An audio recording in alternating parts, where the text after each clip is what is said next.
So today we start with the managing economies of scale in supply chain cycle inventory chapter. But before we go ahead, let me a few things which were left out yesterday, like there's so many forecasting techniques that we have done. In those techniques, one thing that was common is that no forecasting technique is the best technique, or you can say one that will definitely give you always the right answers. That's just not possible. So how do the supply chain managers practice use of inventory? See, it inventory largely comes in the planning stage, and in the planning stage, every entity in the supply chain, be it supplier, manufacturer, distributor, retailer, they all will be doing their own forecasting. Now, tell me one thing: should they all be doing their own forecasting?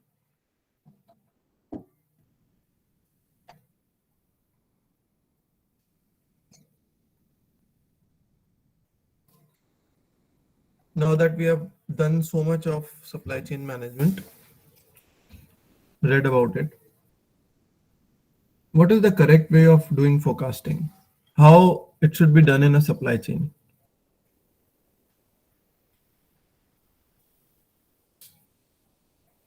Yes, Karvi, Yukta, Shrija, Ritika, Shubhangi.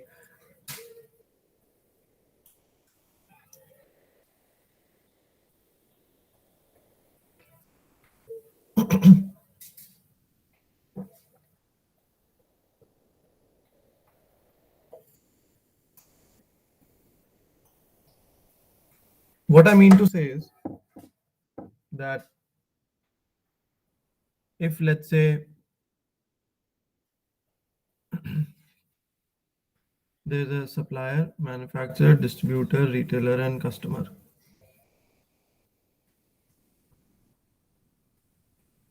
So retailer will have a forecasting mechanism. He will do the forecasting. Distributor will do the forecasting.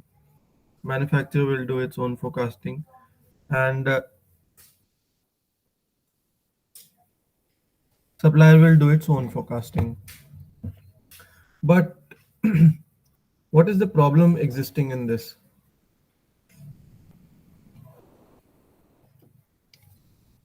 So there could be mismatch in the various forecastings, and that could imbalance the chain.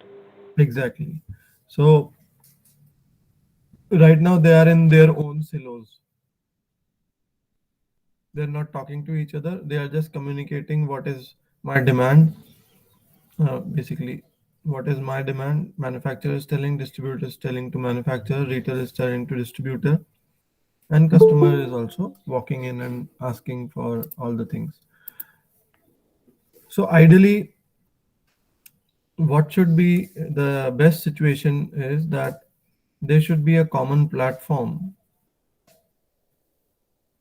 which is shared by all the people, and all these people are going to feed their demand in that platform, and that platform will give a forecast to each one, and it will also give a forecast to the complete supply chain as well.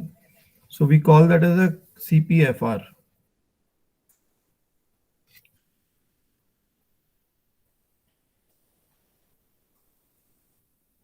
Collaborative planning and forecasting.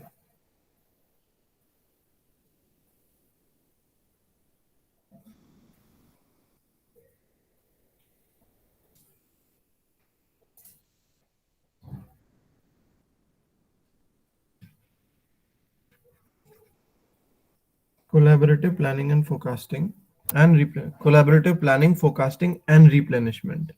So this and over here and replenishment. So they are doing collaboratively. That means they are sharing their data with each other. They are doing planning in collaboration with each other. They're forecasting in collaboration with each other's data. And then replenishment is this is what's replenish. This is the replenishment which is happening. These are replenishments, with each stage replenishing the other. So, collaborative planning, forecasting, and replenishment uh, is the basic idea behind it, that forecasting should not be done just in silos, but rather it should be done in collaboration. Okay. Now, we go to the next important aspect of supply chain, that is inventory. Any doubts in this till now? Okay. So, we come to the inventory management part.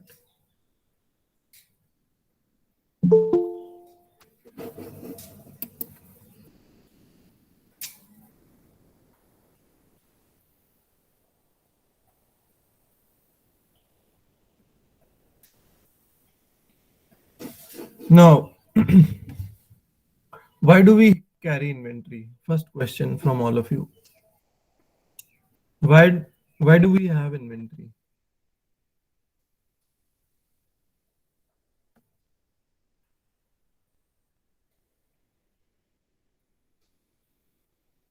Yes,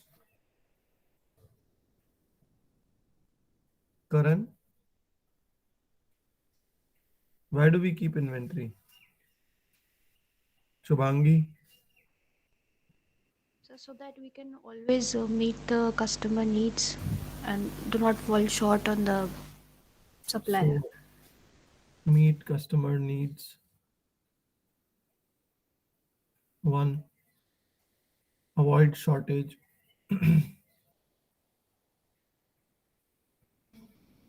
Others may also write their opinion in the chat box. Lower lead time. Lower lead time, to lower the lead time. Good. Anything else? Yes, anyone?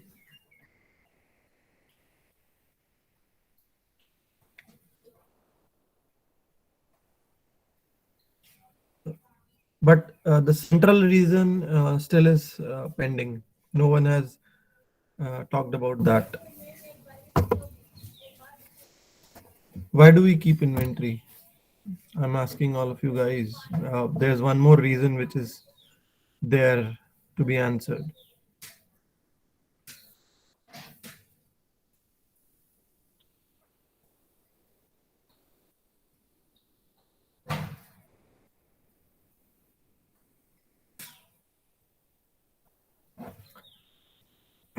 It was, I'll give you a hint.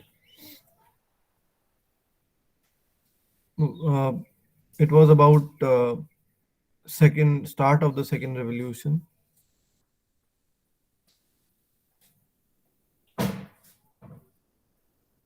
Yes.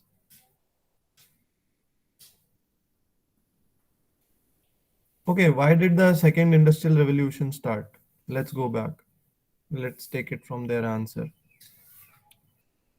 Why did the second revolution? What was the reason behind the start of second revolution? We've talked about in detail. Yes, Ritika, Rajiv, So, anyone? Yeah. mass production. Yeah, absolutely right. So, is mass production not a reason for having inventory?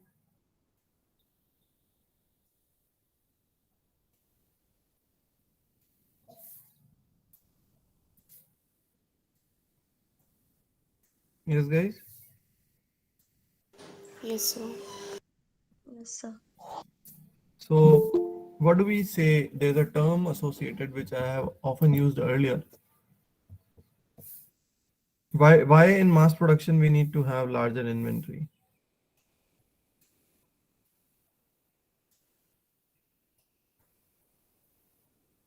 Economy of scales. Economy of, Scale. yeah, Karvi, very good. So that's economies of scale. To achieve economies of scale,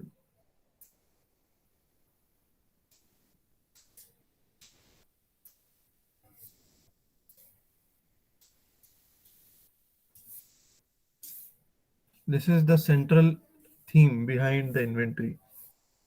So who's going to explain What is economies of scale? Anyone other than Karvi and Subhangi? What is economies of scale?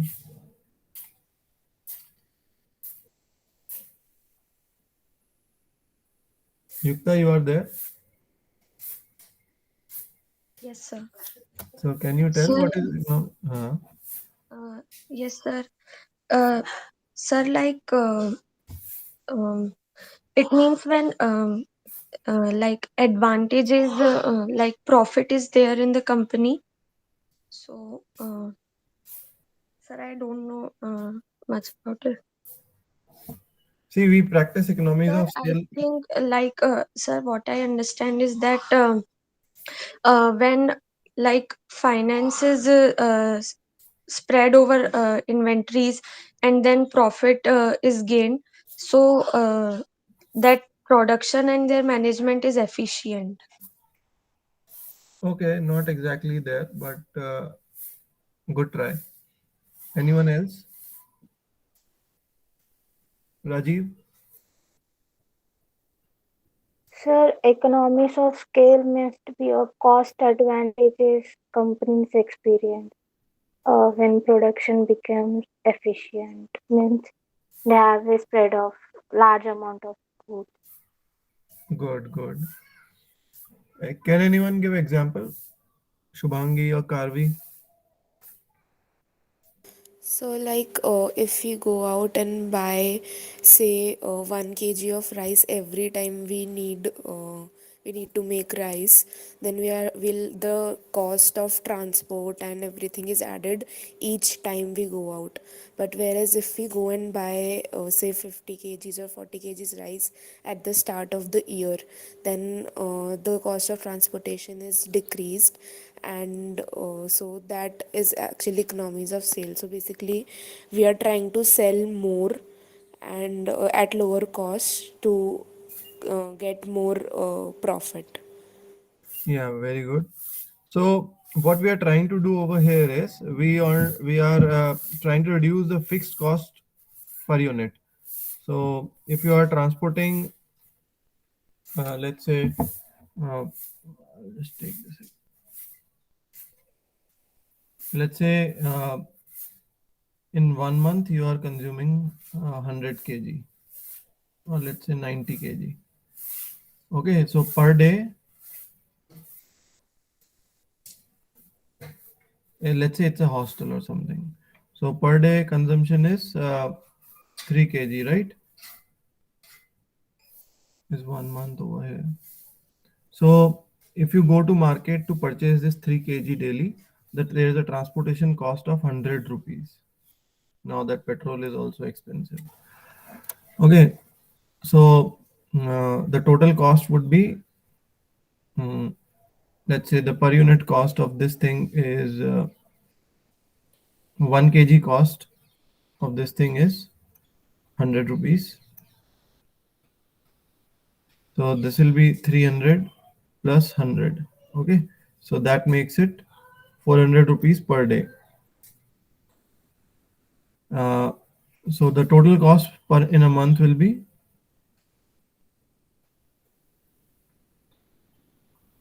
1200 rupees. No, not 12,000. Yeah.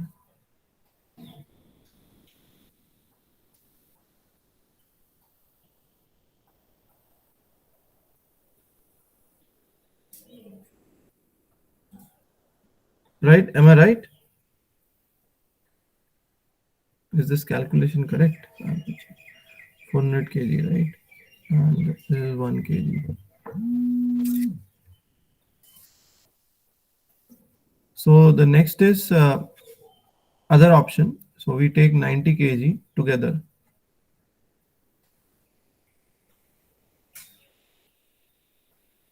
In 1 day, means at the start of the month itself.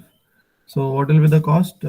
Here we are assuming one thing, that the transportation cost is fixed, and there is no variable cost associated with the transportation cost. That is, per kg transportation cost is not there, but per trip transportation cost only.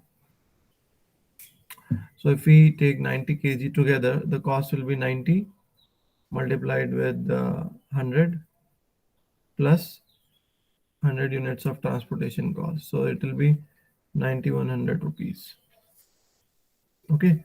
So what we did over here at the start of the month, we stacked how much inventory?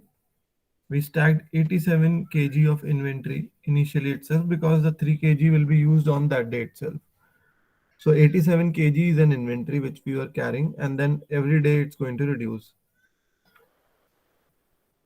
So this is called economies of scale, and that's why people also mass produce. That's why people also purchase in batches in larger amount and not one unit in industry. So we come back to this. So these are the reasons why we are carrying inventory. Now we can go ahead and talk further.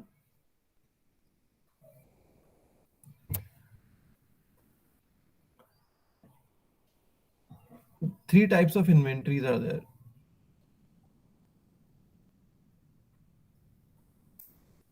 One is cycle inventory,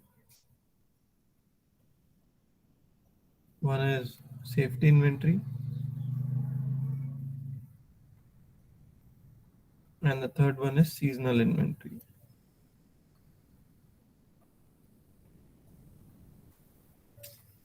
Okay, so cycle inventory is kept to take advantage of economies of scale.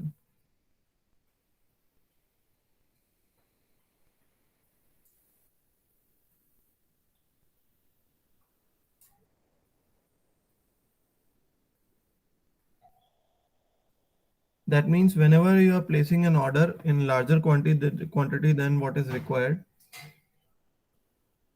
so that your per unit cost may be lower, then we say it is the cycle inventory which I'm ordering for. The size of the order for cycle inventory by and large remains same. We will talk about that. And then you have safety inventory. And why do you carry safety inventory? Is to take care of variation in demand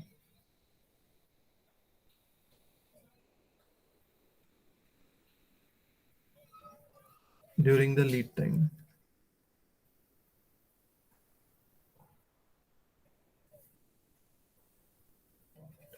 So these are two different reasons why we are carrying inventory.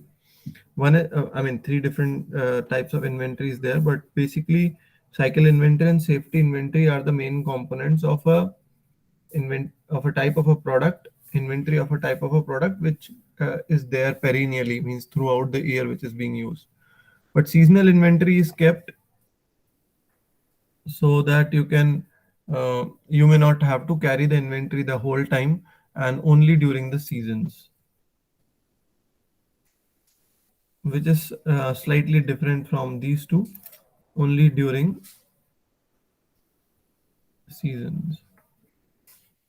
So we carry seasonal inventory then. Okay. Now there is this, to take care of variation in the demand during the lead time. Why am I segregating safety inventory from cycle inventory? Is basically because the two types of inventory are serving their different purpose. Let's try to understand that graphically.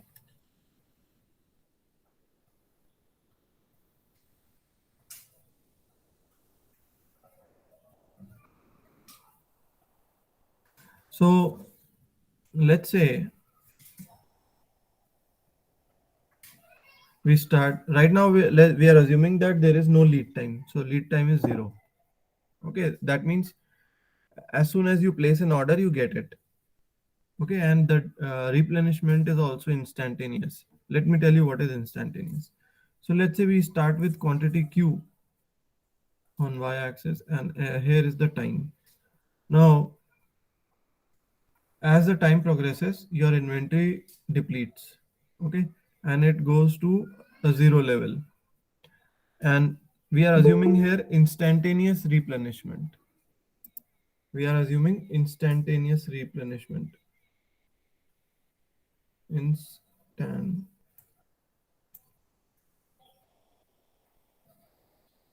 Instantaneous replenishment. That means I place an order here right now and immediately a lot size of Q units will be delivered to me. Okay. And then again the same thing happens. Inventory goes down. And so this is an inventory cycle, that's what we call it. Okay, inventory cycle. So here only cycle inventory is present, and neither seasonal inventory nor we have safety inventory. We are not carrying safety inventory for the simple reason that the lead time is 0 and the demand is fulfilled instantaneously. Okay, so we call this thing Q as a lot size. Q is lot size over here.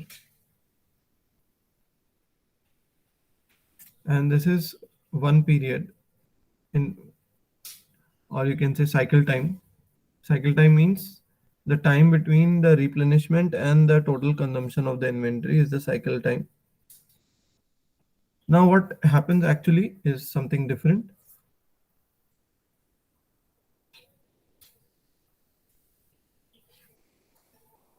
Let's say there is a lead time involved. That means when I place an order, it's going to take some time for the order to be delivered. So this is quantity Q. I place an order, the inventory is getting depleted. So if I don't place an order, there will be a shortage. You can say this is shortage.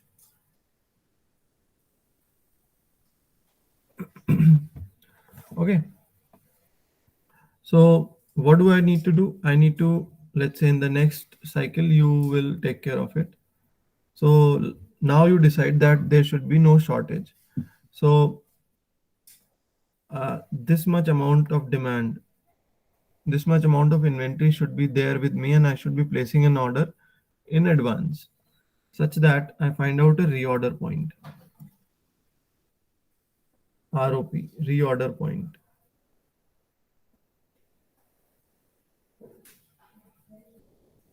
What is reorder point? The point at which I'm going to place an order such that before the inventory gets 0, I will receive my order. So now what happens is place the inventory starts getting depleted. As soon as it reaches the reorder point, I place an order, but I'm not getting it immediately, and the inventory keeps on getting depleted. And at this point, the order is delivered. That means now we have a lead time.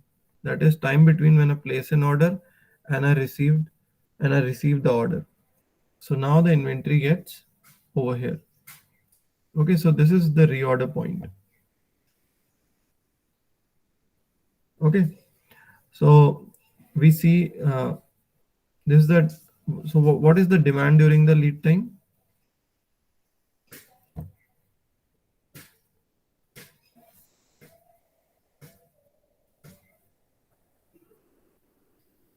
D into L, we can say, if D is the demand rate and L is the lead time. So demand during the lead time is D into L. So here we can say this is safety stock over here. Safety stock is equal to demand during the lead time over here. Okay, so now we will continue. So right now in this first chapter on inventory, we are only focusing on the cycle inventory. Safety stock we will talk about later. Another thing, that this type of diagram means that the inventory is, there are two types of ways, or inventory policy we can say.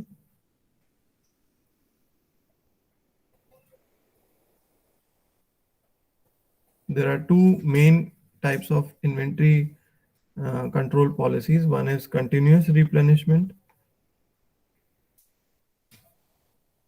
Another one is periodic replenishment. So in continuous replenishment, whenever the inventory gets 0, we place an order. So this is the diagram which I'm showing over here, is for continuous replenishment. And periodic replenishment is that after every period we are going to place an order. So let's even that now that the topic has come, let's talk about the both policies.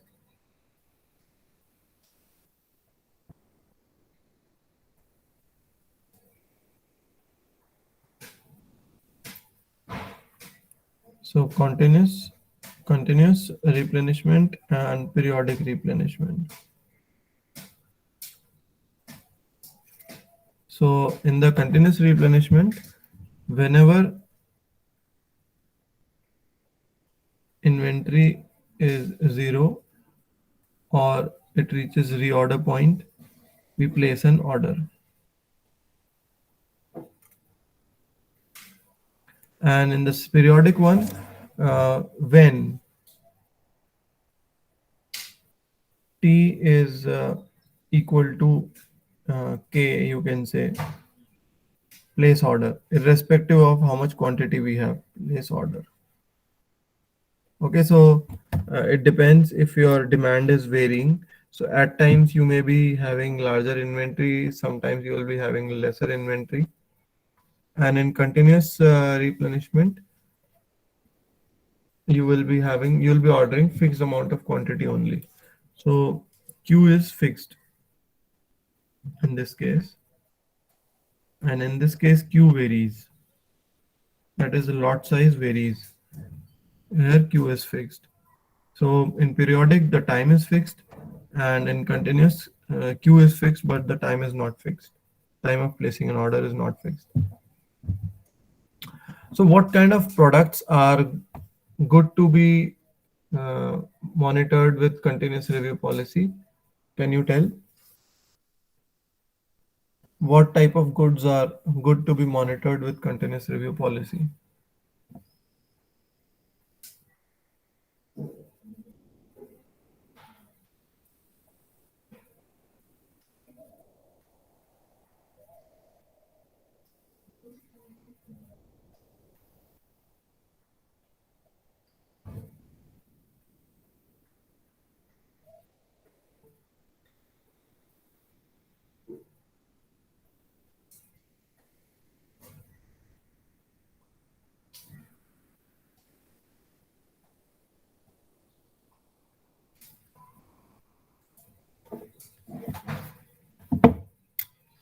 For continuous review, what type of products?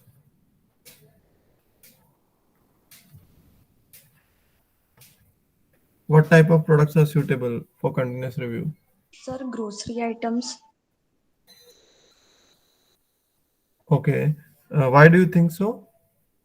Sir, because it is of daily use, and like there is need of continuous replenishment, as the demand is always like, if we take an average, it's always same, and it is needed. Okay. Okay. Anyone else would like to give examples?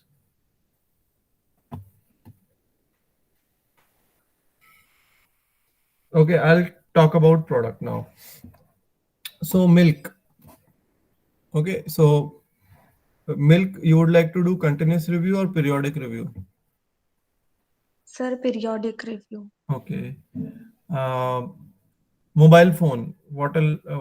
I mean, for a company, not a customer, for a company who's manufacturing or for a distributor who's storing the mobile phones, you would like to go for periodic review or continuous review?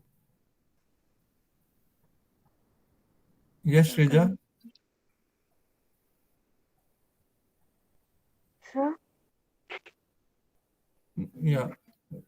We like to, for a mobile phone, the supply chain players would like to go for continuous review or periodic review.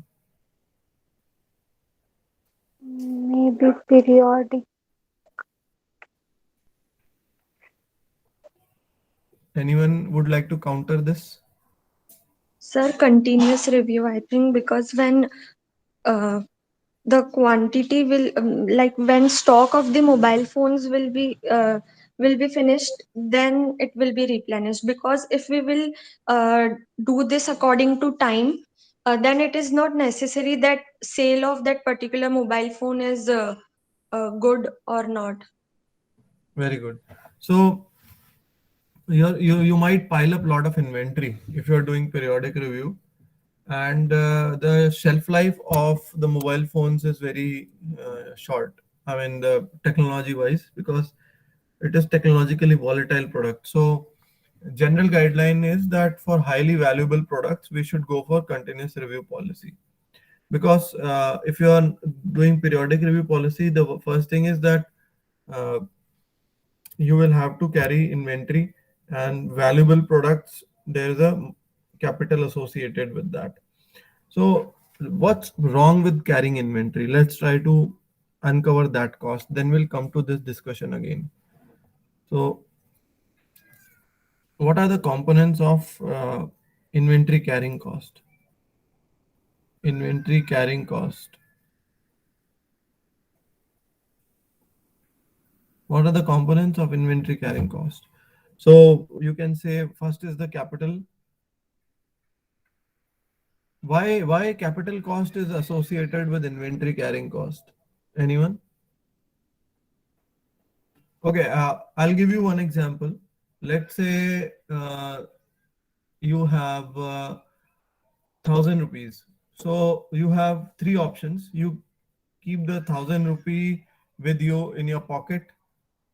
The second is you keep it in the bank so that you can earn 3% interest, or you can invest in market, you can invest in Bitcoin, something like that, or you can invest. I mean, you can invest it.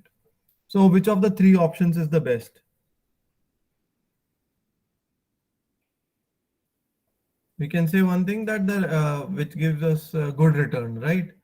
Now imagine this, with this 1,000 rupees you purchase something and kept it.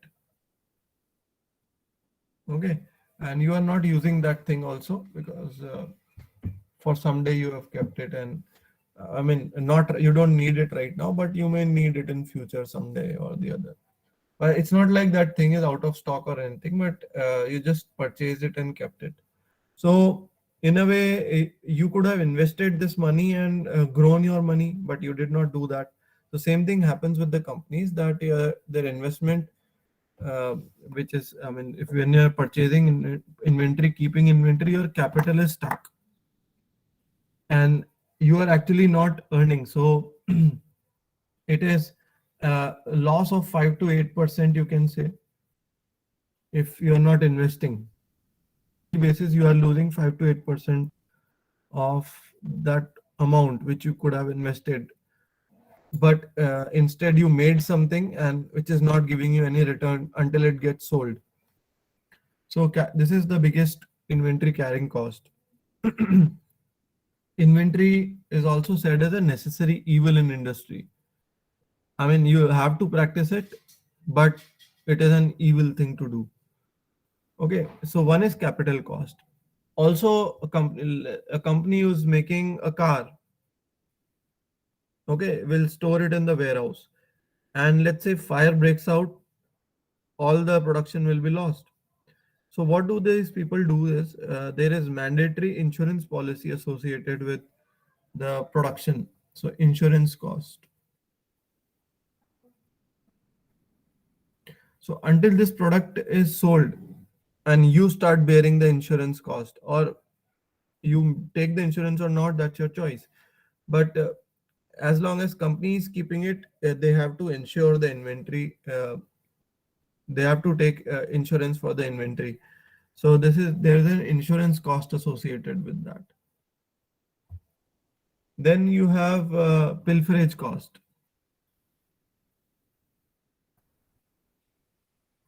Pilferage cost. Pilferage means someone steals the inventory or you lose it when it's there in the warehouse. Okay. Then you have obsolescence cost.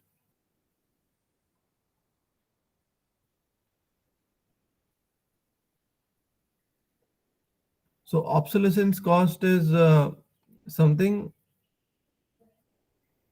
which gets old and gets obsolete over a period of time. If let's say you purchased the iPhone 12, 100 units of iPhone 12 you purchased and kept it in your inventory.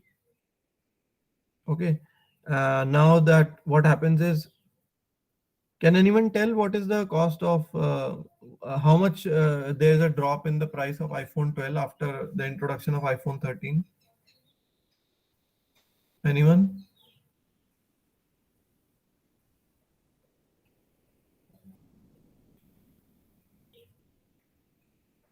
See, I don't use iPhone, so I don't know. But let's take another example. Let's say there was a time when 4 GB phones were being sold at 15,000 rupees. Then now is the time when 8 GB phones are being sold at 15,000 rupees, and the 4 GB phones now are available at 6 to 7,000 rupees, right? So there has been a drastic drop in the price. Now the retailer or the distributor who had been, or the manufacturer who had been carrying this inventory of these kind of phones, which were fixed at 15,000, 4 GB phones, 4 GB RAM phones, which were fixed at 15,000, now they are at loss. So this is the obsolescence cost which is associated with carrying a lot of inventory. Okay, then if there are so many disadvantages, why do we keep inventory? Anyone? If there are so many costs associated with, why do we carry inventory still?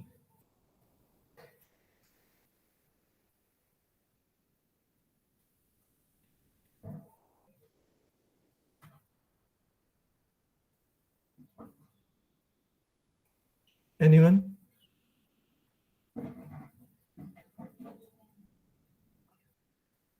Probably these many costs could offset the advantage that you're getting by attaining the economies of scale, but still there is one very big component which can be attributed to carrying inventory. Anyone? Sir, competition.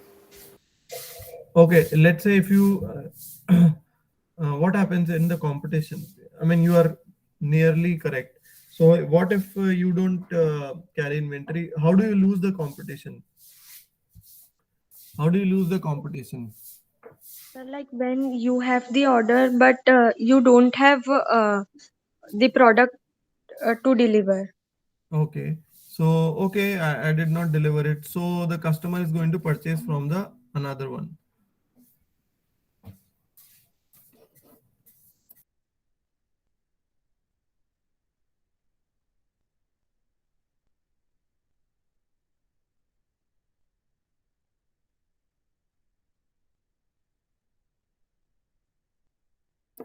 So if I'm not carrying inventory, I am going to lose a customer. What this customer will do? Can you tell? He bought it from somewhere, but what will be the implications of this? आपको कोई चीज कहीं मिली नहीं, ठीक है, आप गए खरीदने, आपको नहीं मिली, आपने कहीं और से ले ली, आप then what did you do after that? I mean, Sir, what is your attitude towards this thing now? sir, then for next time also, the customer will directly go to the second one where he got that item. Yeah, He will get an impression that, um, like means he will go to the second one. yeah, and he will have an impression that the other retailer carries lesser inventory and probably has lesser variety, or I'll rather, why should I waste my time? So this time another two people were accompanying him. Okay, आपके साथ आपके दो दोस्त भी गए थे. तो अब नेक्स्ट टाइम जब इन दोस्तों को लेना होगा तो ये कौन सी शॉप में जाएंगे? जिसके पास पहले नहीं मिला था या जिसके पास आपने पहले मिल गया था उसके पास जाएंगे? Sir, जिसके पास मिल गया था. Right, so it has a cascading effect. So over a period of time, people develop goodwill. Okay, so loss of goodwill. is the biggest factor because of which you are still carrying inventory, and it is very difficult to quantify also. आपको पता नहीं है कि कब आपकी goodwill खराब हो जाए. Goodwill means how people perceive you in the market. So you never know with what small mistake it can cascade.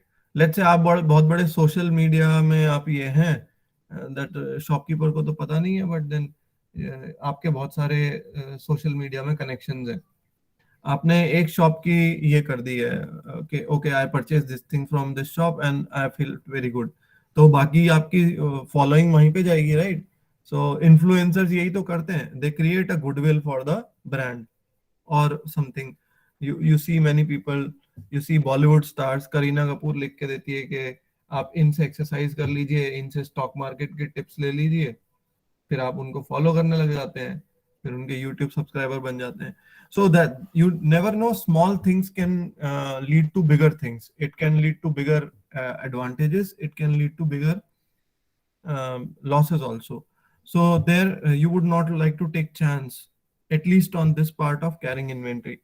So still that's why you carry inventory. Loss of goodwill could be there if you are not there. If there are shortages, there is a loss of goodwill.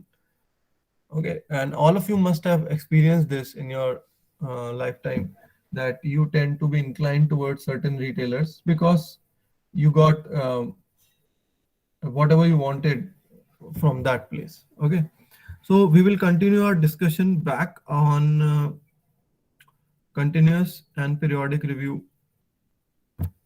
policies, and then we'll start taking numericals from the next class.